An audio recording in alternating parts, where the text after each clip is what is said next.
الحمد لله رب العالمين والصلاة والسلام على أشرف الأنبياء والمرسلين نبينا وإمامنا وقدوتنا محمد وعلى آله وأصحابه أجمعين ومن تبعهم بإحسان إلى يوم الدين أما بعد.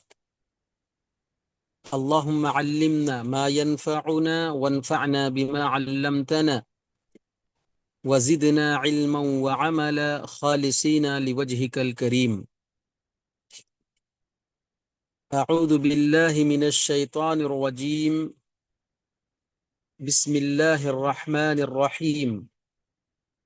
ألم تر كيف فعل ربك بأصحاب الفيل ألم يجعل كيدهم في تضليل وأرسل عليهم طيرا أبابيل ترميهم بحجارة من سجيل فجعلهم كعصف مأكول. عزیز طالبات اور قابل قدر سامعات، آج انشاءاللہ ہم سورۃ الفیل پڑھیں گے۔ سورۃ الفیل یہ قرآن مجید کی جو سورتوں کی ترتیب ہے اس لحاظ سے 105 نمبر کی ترتیب ہے، اور نزول کے اعتبار سے اگر اس سورت کی ترتیب دیکھا جائے تو 19ویں نمبر پر ہے نزول کے اعتبار سے اس کی ترتیب۔ دیکھیے، سورت کا نام سورۃ الفیل رکھا گیا، اور اگر آپ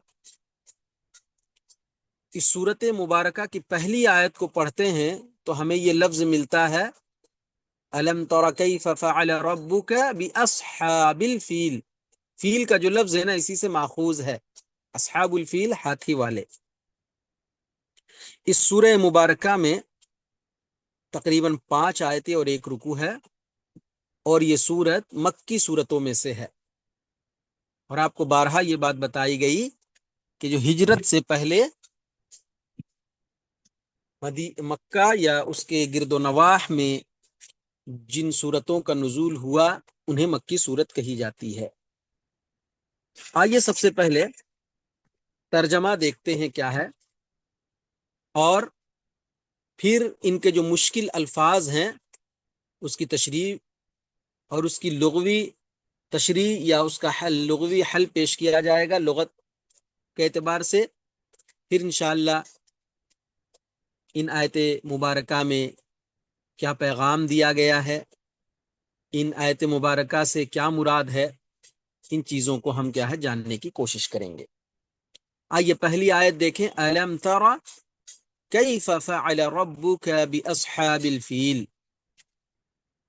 الم تر، کیا آپ نے نہیں دیکھا، کیا آپ کو نہیں معلوم۔ لم ترا جو ہے، ترا یہ باب فتحہ سے فعل مضارع معروف ہے، اور اس میں نفی کا معنی لم کی وجہ سے ہے، نفی جہد بلم، لم کی وجہ سے کیا ہے اس میں نفی کا معنی نیگیٹو معنی پایا گیا۔ اور یہ صیغہ کیا ہے جی، ترا واحد مذکر حاضر کا صیغہ ہے، رآ یرا اس کا مصدر رؤیتن ہے، سمجھ رہے نا۔ الم ترا، کیا آپ نے نہیں دیکھا، کیف فعل ربک، تیرے رب نے کیسا، کیفا مانے کیسا، فعل مانے کرنا، بہت مشہور لفظ ہے، فعل ربک بہت مشہور فعل ہے، فعل ربک تیرے رب نے، ربک دیکھیے تیرے رب نے کیا، باصحاب الفیل ہاتھی والوں کے ساتھ۔ اے نبی صلی اللہ علیہ وسلم، کیا آپ نے نہیں دیکھا آپ کے رب نے ہاتھی والوں کے ساتھ کیا کیا، کیا کیا آپ کے رب نے ہاتھی والوں کے ساتھ۔ کیا آپ نے نہیں دیکھا کہ آپ کے پروردگار نے ہاتھی والوں کے ساتھ یا ہاتھی والوں سے کیا برتاؤ کیا۔ اصحاب الفیل مانے کیا ہے جی، ہاتھی والے۔ اب آئیے دیکھیے تھوڑا سا کتاب میں،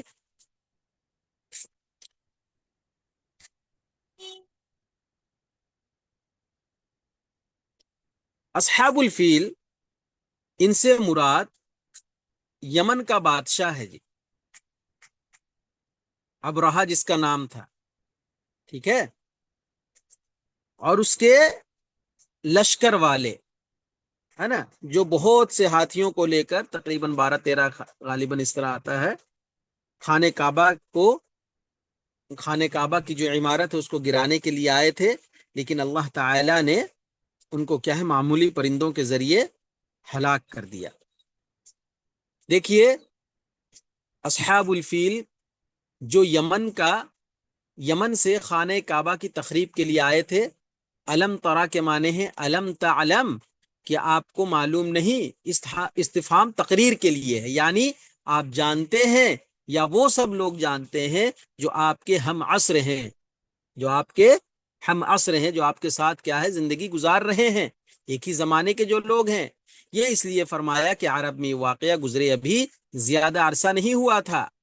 مشہور ترین قول کے مطابق یہ واقعہ اس سال پیش آیا جس سال نبی صلی اللہ علیہ وسلم کی ولادت ہوئی تھی، اس لیے عربوں میں اس کی خبر مشہور اور متواتر تھی۔ یہ واقعہ مختصراً حسب ذیل ہے، اس واقعے کو سن لے، پھر انشاءاللہ اس کی مختصر تشریح بھی ہم آپ کے سامنے کریں گے۔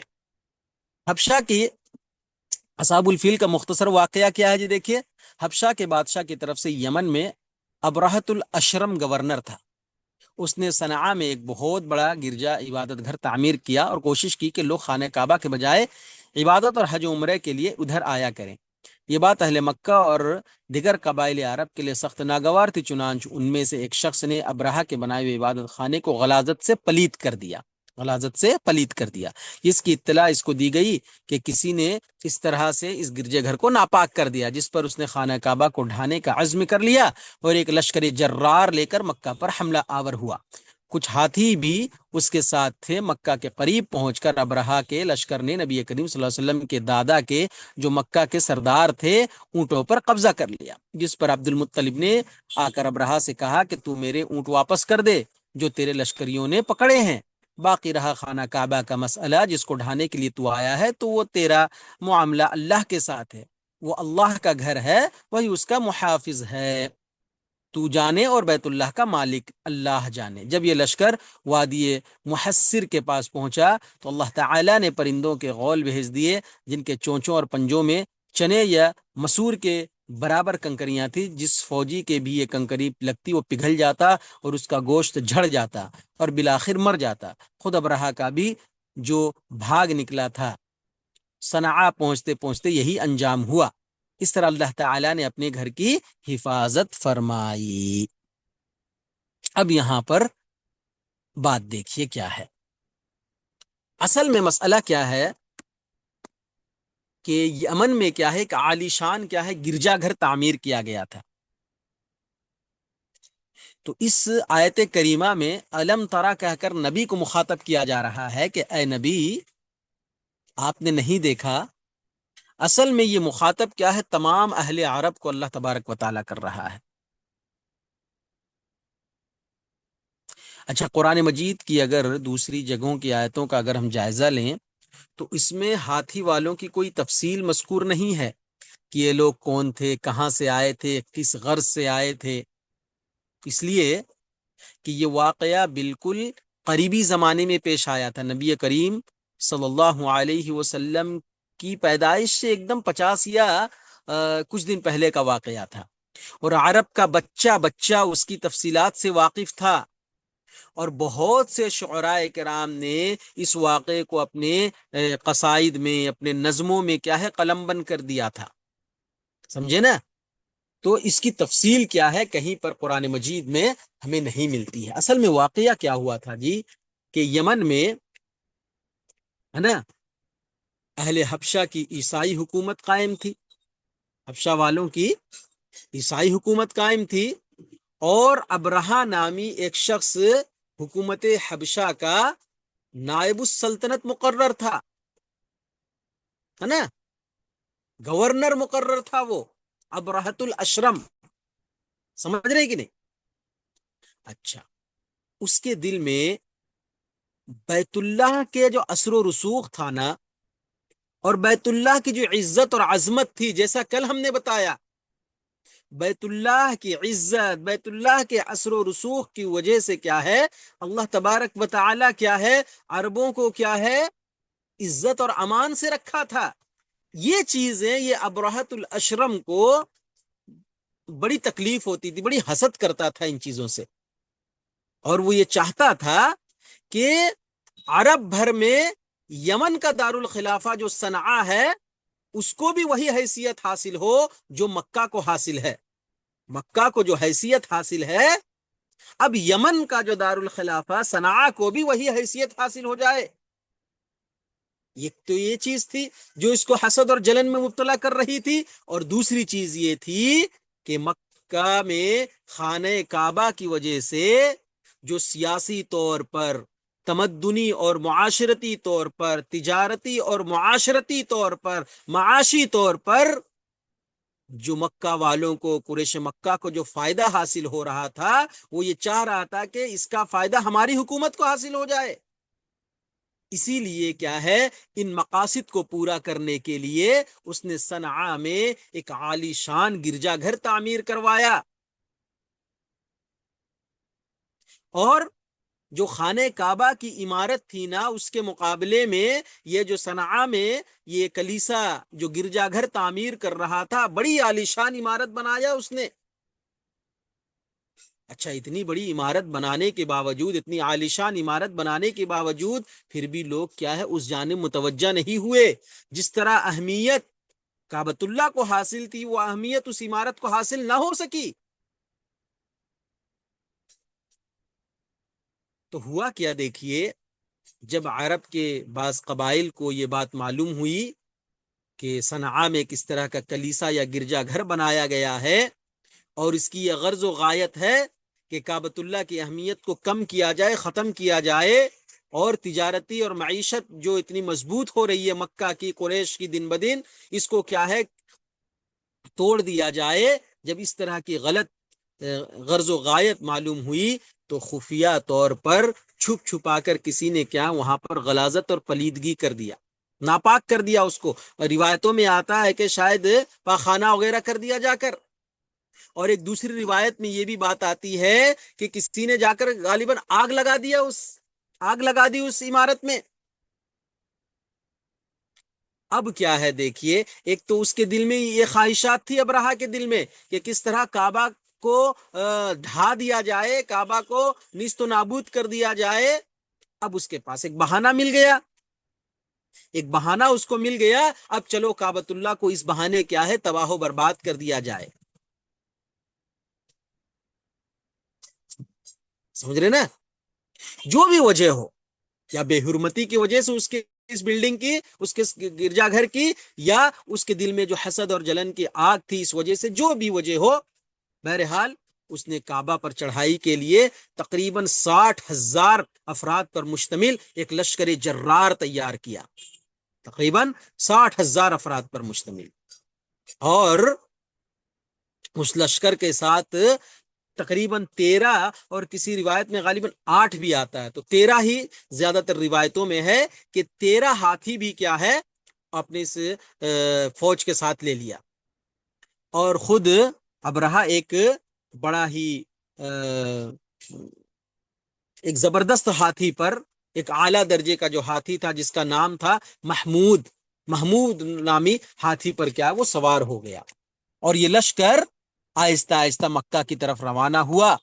لیکن دیکھیے، درمیان میں جب مکہ آ رہا تھا تو بہت سارے عرب قبائل کے لوگ تھے جو کیا ہے وہاں پر اس کو روکنے کی کوشش کر رہے تھے، لیکن ابرہا نے اتنی بڑی لشکر تیار کیا تھا کہ اس کے مقابلہ کوئی نہیں کر پا رہا تھا۔ اس کے لشکر کے مقابلے میں ان قبائل کی کوئی حیثیت نہیں تھی، تو لہٰذا وہ قبائل کے لوگ شکست کھاتے گئے، اور ابرہا ان کو کیا ہے، گرفتار کرتا گیا۔ بلاخیر آتے آتے ابرہا مزدلفہ اور مینا کے درمیان ایک جگہ ہے جی، وادی محصر، مزدلفہ اور مینا کے درمیان، سمجھ رہے نا، ایک جگہ کا نام ہے وادی محصر۔ وہاں پر پہنچ کر کیا ہے اپنا ڈیرا ڈال لیا، اپنے فوج کو وہاں پر کیا ہے پڑاؤ ڈال لیا۔ اچھا، وہاں پر پڑاؤ ڈالنے کے بعد لوٹ کھسوٹ بھی کیا، لوٹ مار بھی کیا۔ اور ان دنوں میں جو اللہ کے رسول صلی اللہ علیہ وسلم کے دادا تھے نا عبد المطلب، وہ متولی تھے کس کے؟ کعبۃ اللہ کے متولی تھے، رکھوالے تھے، اور قریشیوں کے سرداروں میں سے تھے۔ تو ان کے پاس بھی جو 100-200 اونٹ تھے، اس کو بھی ابرہہ نے کیا ہے اپنے قبضے میں لے لیا، اپنے کسٹڈی میں لے لیا، اور مکہ والوں کو یہ پیغام بھیج دیا کہ اب میں تمہارا جو کعبہ ہے نا اس کو ڈھانے آیا ہوں، آپ لوگوں سے لڑنے نہیں آیا ہوں، اس لیے تم بیچ میں مت آؤ۔ اگر تم اپنی جان کی اور اپنے مال کی حفاظت چاہتے ہو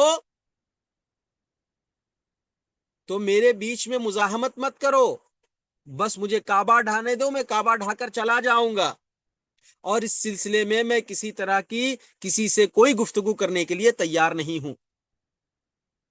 ٹھیک ہے، اب یہ سننا تھا تو جو مکہ کے سردار تھے قریشیوں کے، عبد المطلب جو اللہ کے رسول صلی اللہ علیہ وسلم کے دادا تھے، وہ کیا ہے ان کے پاس پہنچے، اور ان کو معلوم ہو گیا تھا، پورے مکہ کو، پورے قریش کے لوگوں کو معلوم ہو گیا تھا کہ اب ابرہہ کے لشکر کا ہم تو مقابلہ نہیں کر سکتے ہیں۔ تو اسی لیے عبد المطلب نے کیا کیا، ابرہہ سے ملاقات کرنے سے پہلے جا کر لوگوں سے کہہ دیا، یہ اعلان کروا دیا کہ دیکھو بھائی، اپنے اپنے سامان کا خود حفاظت کر لو تم، اور اپنے سامان وغیرہ لے کر، اپنے بال بچوں کو لے کر، اپنی چیزوں کو لے کر پہاڑ کے غاروں میں جا کر چھپ جاؤ۔ پھر دیکھیے انہوں نے کعبۃ اللہ میں جا کر دعائیں مانگی اور کہا کہ اے اللہ، تو خود اپنے گھر کی حفاظت کرنے والا ہے، اور ہم اس کی سکت اور طاقت نہیں رکھتے ہیں۔ دیکھیے اس وقت بھی کعبۃ اللہ میں 360 بت موجود تھے، مگر جب بڑی مصیبت آئی، پھساوڑے کا وقت آیا، تو یہ سارے معبودان باطلہ کو بھول کر کیا ہے ایک اللہ کی طرف رجوع کیے۔ اسی کو قرآن مجید نے ایک دوسری جگہ یہ کہا ہے، وَإِذَا رَكِبُوا فِي الْفُلْكِ دَعَوُا اللَّهَ مُخْلِصِينَ لَهُ الدِّينَ۔ اس طرح کی کچھ ایک آیت آتی ہے کہ جب یہ لوگ کیا ہے سمندری سفر میں جاتے تھے تو خالص اللہ کی طرف رجوع کرتے تھے یہ لوگ، تو اسی طرح بڑی مصیبت جب آ گئی تب کیا ہے اللہ سے رجوع کر لی، سارے معبودان باطلہ کو یہ لوگ کیا ہے بھول گئے، اللہ نے ان کی دعائیں بھی قبول کر لی جی۔ تو دیکھیے ہوا یوں کہ پھر عبد المطلب ابرہہ کے پاس پہنچے تو ان کی جو وجاہت تھی، ان کی جو عظمت تھی، اس سے بہت متاثر ہوا، اور خود ابرہہ نے بڑھ کر ان کا استقبال کیا۔ پھر پوچھا بتاؤ تم کیا چاہتے ہو جی؟ تو عبد المطلب نے بڑی سادگی سے جواب دیا کہ آپ نے جو میرے 100-200 اونٹ قبضے میں لے لیے ہیں، اب مجھے وہ دے دیں، آپ مجھے وہ دے دیں۔ تو ابرہہ کو یہ سننا تھا، بڑا حیران ہوا وہ، اور یہ سوچنے لگا کہ میں یہاں پر ان سے جنگ کرنے کے لیے آیا ہوں، کعبۃ اللہ کو ڈھانے کے لیے آیا ہوں، اور یہ اس کی کوئی خاطر نہیں کر رہا، اپنی اونٹوں کی فکر ہے اسے۔ اور وہ کہنے لگا میرا تو خیال تھا کہ شاید آپ کعبۃ اللہ کے تعلق سے بات کریں گے۔ تو عبد المطلب نے پھر جواب دیا، دیکھیے بھائی، میں اونٹوں کا مالک ہوں، اس لیے میرا مطالبہ میرے اونٹ ہیں، کعبہ کا میں مالک نہیں ہوں، اس کا جو مالک ہے وہ خود اس کی حفاظت کر لے گا، آپ جانے اور وہ کعبہ کا مالک جانے، اللہ جانے، آپ کا معاملہ اللہ کے ساتھ ہے، وہ خود اس کی حفاظت کرے گا۔ اس جواب پر بھی وہ ابرہہ بڑا حیران ہوا۔ آخر کار کیا ہے دیکھیے، اس نے عبد المطلب کو ان کے اونٹ واپس کر دیے، اور عبد المطلب واپس چلے گئے، اور پھر آ کر لوگوں کو اپنی حفاظت کی تاکید کر دی۔ اب دیکھیے ابرہہ کیا ہے، کعبہ کی طرف پیش قدمی کرنے لگا، آگے بڑھنے لگا، اور سب سے پہلا کام تو اس نے یہ کیا کہ اس نے اس کا جو ہاتھی تھا نا محمود، اس کو کعبہ کی طرف کیا ہے ایڑ لگائی، کعبہ کی طرف جانے کے لیے کہا، تو دیکھیے وہ ہاتھی بھی تیار نہیں ہوا۔ اب ہاتھی آگے بڑھنے کے لیے کعبہ کی طرف تیار نہیں ہو رہا، انکار کر رہا، بہت کوشش کیا اس نے، لیکن کیا ہے اس میں وہ ناکام رہا، اور جب کعبہ کے علاوہ کسی دوسرے طرف رخ کر دیتا تو فوراً دوڑنے لگتا وہ محمود نامی ہاتھی۔ تو یہ لوگ اسی کشمکش میں تھے کہ اللہ تعالی نے سمندر کی جانب سے ہزاروں کی تعداد میں پرندوں کو جھنڈ کے جھنڈ بھیج دیا، جن کو کیا ہے آگے کہا گیا طیرن ابابیل، سمجھ رہے نا؟ تو دیکھیے جھنڈ کا جھنڈ کیا ہے پرندوں کو بھیج دیا، اور ان پرندوں میں سے ہر ایک کے چونچ میں ایک کنکر تھا، دو کنکر ان کے پنجوں میں کیا ہے، ایک دو کنکر کیا ہے ان کے پنجوں میں تھے، اور ان پرندوں نے وہی کنکر اس لشکر پر پھینک کر کنکروں کی کیا ہے بارش کر دی، اور یہ کنکر ایسی تیزی سے لگتے تھے جیسے کوئی بندوق سے گولی مارتا ہے نا جی، اسی طرح جس طرح تیزی سے لگتی ہے اسی طرح یہ کنکر ان لوگوں کے جسموں میں لگ رہے تھے، اور جہاں کنکر لگتا جس کے جسم پر گرتا وہ کیا ہے زخمی ہو جاتا، وہ ایریا وہ جگہ کیا ہے زخمی ہو جاتا، اور کبھی کبھی تو جس طرح بندوق کی گولی پار ہو جاتی نا، اس طرح یہ کنکر بھی اس کے جسم کو چھید کرتے ہوئے پار ہو جاتا تھا۔ چنانچہ آخر کار دیکھیے اس کے لشکر کے بہت سارے افراد کیا وہیں مر گئے، اور باقی جو بچے وہ واپس مڑے، لیکن راستے ہی میں وہ کیا وہ سب مر گئے، اور ابرہہ بھی خود کیا ہے راستے ہی میں مرا، پورا پہنچ نہیں پایا، وہ صنعاء پہنچتے پہنچتے ہی کیا ہے اس کی جان نکل گئی۔ تو معلوم ہوا کہ ایسے کیا ہے اللہ تبارک و تعالیٰ نے اپنے گھر کی حفاظت کی، اور یہ واقعہ جو اصحاب الفیل کا جیسا ہم نے بتایا کہ آپ کی ولادت سے تقریباً 50 دنوں کا پہلے کا معاملہ ہے، یہ اس لیے اس کی تفصیل نہیں بیان کی گئی، اور کیا ہر کوئی کیا ہے اس کو جان رہا تھا۔ کہا الم یجعل کیدہم فی تضلیل، الم یجعل کیا اس نے نہیں بنا دیا، کیدہم ان کے چال کو، تضلیل، تضلیل کا معنی کیا جی بیکار، بیکار، غلط۔ دیکھیے ترجمہ دیکھیے، الم یجعل کیدہم فی تضلیل، کیا اس نے ان کی چال کو بیکار نہیں کر دیا۔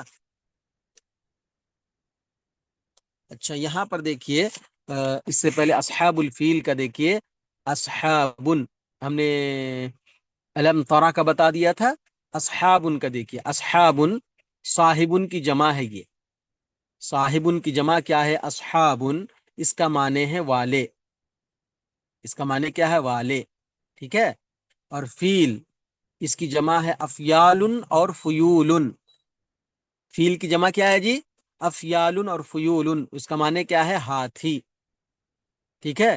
الم ترى کیف فعل ربک باصحاب الفیل الم یجعل کیدہم، کیدہم ان کا داؤ، ان کی تدبیر، ان کا مکر، ان کی چال، ان کا فریب، یہ ساری چیزیں آتی ہیں، ہے نا۔ کیدن کے معنی کیا ہے مکر، فریب، کاد یکید باب ضرب یضرب سے مصدر ہے کیدن، ٹھیک ہے، داؤ کرنا، تدبیر کرنا۔ اچھا قید کو ہم نے قید، کاف یہ دال، قید کو کیا ہے مکر، فریب اور چال کے لیے استعمال کیا، مانے بری تدبیر کے لیے، اور یہ اچھی تدبیر اور حسن تدبیر کے لیے بھی استعمال ہوتا ہے۔ قرآن مجید میں اللہ تبارک و تعالیٰ نے کہا وَأُمْلِي لَهُمْ إِنَّ كَيْدِي مَتِينٌ، اور کیا ہم ان کو ڈھیل دے رہے ہیں، میری تدبیر جو ہے بڑی مضبوط تدبیر ہے، سمجھ رہے نا۔ اور تضلیل کہتے ہیں غلط کو، سرتاپا غلط، پورا کا پورا غلط، تضلیل باب تفعیل سے مصدر ہے، یہ اس کا معنی ہے بے راہ کرنا، گمراہ کرنا، کسی تدبیر کو ناکام کر دینا، کسی تدبیر کا ناکام ہو جانا۔ علم یجعل کیدہم فی تضلیل، کیا اس نے اس کی چال کو بیکار نہیں کر دیا۔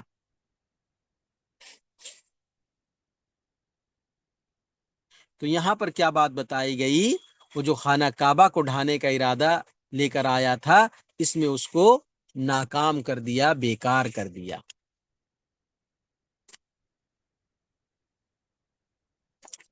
وَأَرْسَلَ عَلَيْهِمْ طَيْرًا أَبَابِيلَ، وَأَرْسَلَ اور بھیجا، عَلَيْهِمْ ان پر، طَيْرًا أَبَابِيل جھنڈ کے جھنڈ پرندے، پرندے جھنڈ کے جھنڈ۔ وَأَرْسَلَ عَلَيْهِمْ طَيْرًا أَبَابِيل اور بھیجا ان پر جھنڈ کے جھنڈ پرندے، اور اس نے ان پر جھنڈ کے جھنڈ پرندے بھیجے۔ ارسل باب فعال سے اس نے بھیجا کے معنی میں، فعل ماضی معروف کا صیغہ کیا ہے؟ واحد مذکر غائب ہے۔ اس کا مصدر کیا آتا ہے جی؟ ارسال۔ طیرن کی جمع کیا ہے؟ طیور، طیرن ہے نا، طیرن کی جمع طیور۔ اور ابابیل کا معنی ہے غول کے غول، جھنڈ کے جھنڈ۔ ابابیل کے معنی غول کے غول، جھنڈ کے جھنڈ۔ اچھا، بعض حضرات کے نزدیک اس کا کوئی واحد نہیں ہے، اس کا واحد نہیں آتا ہے، اور بعض لوگوں نے اس کے تعلق سے کہا کہ اس کا واحد کیا ہے؟ ابول، ابول یا ابال یا ابیل، اس طرح ہے، ابول یا ابال یا ابیل، یہ واحد ہے، اور اس کی جمع کیا ہے؟ ابابیل۔ بعض حضرات یہ کہتے ہیں، اور بعض کا کہنا ہے کہ ابابیل جمع ہی میں ہے، اس کا واحد نہیں آتا ہے۔ ٹھیک ہے، چلیے، کہا کہ وَأَرْسَلَ عَلَيْهِمْ طَيْرًا أَبَابِيلَ اور اس نے ان پر جھنڈ کے جھنڈ پرندے بھیجے۔ ابابیل پرندے کا نام نہیں ہے، بلکہ اس کے معنی ہیں غول در غول، جھنڈ کے جھنڈ۔ ہاں، یہاں پر یہ بات سمجھ لیجئے، ایک خاص چڑیا کو ابابیل کہتے ہیں، وہ مراد نہیں ہے یہاں پر۔ ابابیل ایک خاص چڑیا، اردو والے اس کو کہتے ہیں اردو زبان میں، وہ یہاں پر مراد نہیں ہے، بلکہ یہ جو ابابیل پرندے تھے، یہ جو جھنڈ کے جھنڈ پرندے تھے، یہ پرندے کبوتر سے چھوٹے تھے، اور عجیب قسم کے پرندے تھے جو اس سے پہلے کبھی نہیں دیکھے گئے تھے۔ سمجھ رہے نا؟ یہاں پر دیکھ لیجیے، ابابیل پرندے کا نام نہیں ہے، بلکہ اس کا معنی ہے غول در غول، جھنڈ کے جھنڈ۔ ترمیہم بحجارۃ من سجیل،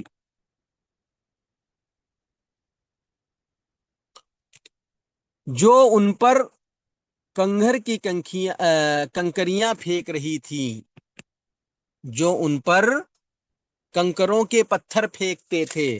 ترمیہم، ترمیہم پھینکتے ہیں یا پھینکتے تھے، رما یرمی، باب ضربہ یضربو سے فعل مضارع معروف ہے یہ، ترمی، اور صیغہ کیا ہے؟ واحد مؤنث غائب، واحد مؤنث غائب کا صیغہ، اس کا مصدر آتا ہے رمیون۔ ترمیہم، وہ پھینکتے تھے، وہ پھینک رہے تھے، کیا پھینک رہے تھے؟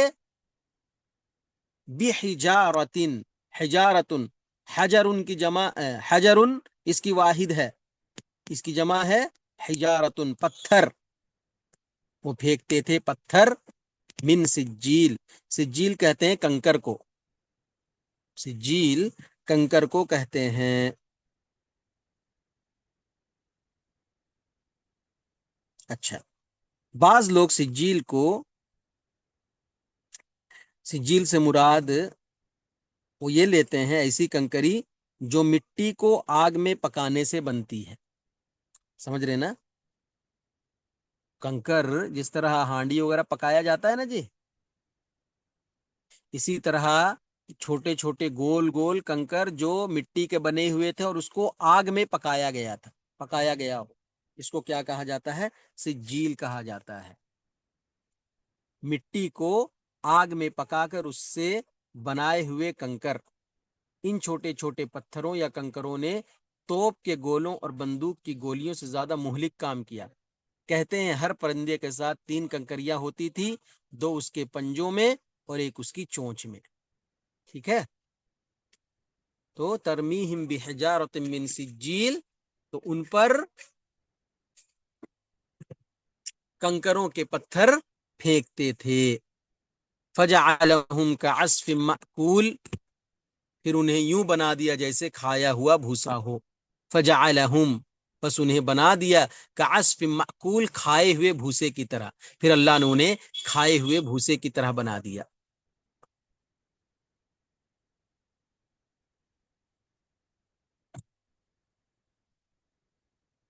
ان کے اجزائے جسم اس طرح بکھر گئے جیسے کھائی ہوئی بھوسی ہوتی ہے. تو یہاں پر کیا بات بتائی جا رہی ہے؟ کھایا ہوا بھوسا جو ہے نا، بھوسا کس کو بولتے ہیں؟ کعصف مأکول، کھائے ہوئے بھوسے کی طرح. عصفن کے معنی ہے بھوسا، اور مأکول کے معنی ہے کھایا ہوا. اکلا یاکلو سے اکلن اس کا مصدر آتا ہے، اس میں مفعول ہے معقول، واحد مذکر ہے، باب نصر ینصر سے آتا ہے اکلا یاکلو. ٹھیک ہے، کھانے کے معنی میں. عصفن کے معنی کیا ہے جی؟ بھوسا.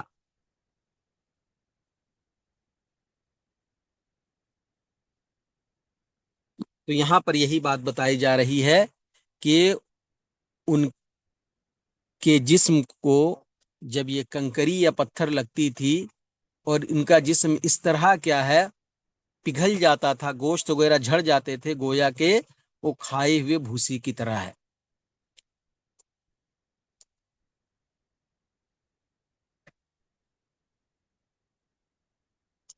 یہاں پر اس صورت کا ترجمہ اور اس کی مختصر تشریح ختم ہوئی. اللہ سے دعا ہے کہ اللہ تبارک و تعالی ہمیں ان واقعات سے عبرت حاصل کرنے کی توفیق عنایت فرمائے، اور اللہ اور اس کے رسول کے مقابلے میں جو انسان اس طرح کی جرأت کرتا ہے، اس طرح کی ہمت کرتا ہے، تو اللہ تعالیٰ دیکھیے اپنے دین کی، اپنے گھر کی حفاظت کس طرح کیا. یہاں پر ایک آپ کو مثال سمجھ میں آ گئی. اللہ تبارک و تعالی ہمیں ان چیزوں سے نصیحت حاصل کرنے کی توفیق عنایت فرمائے. آمین.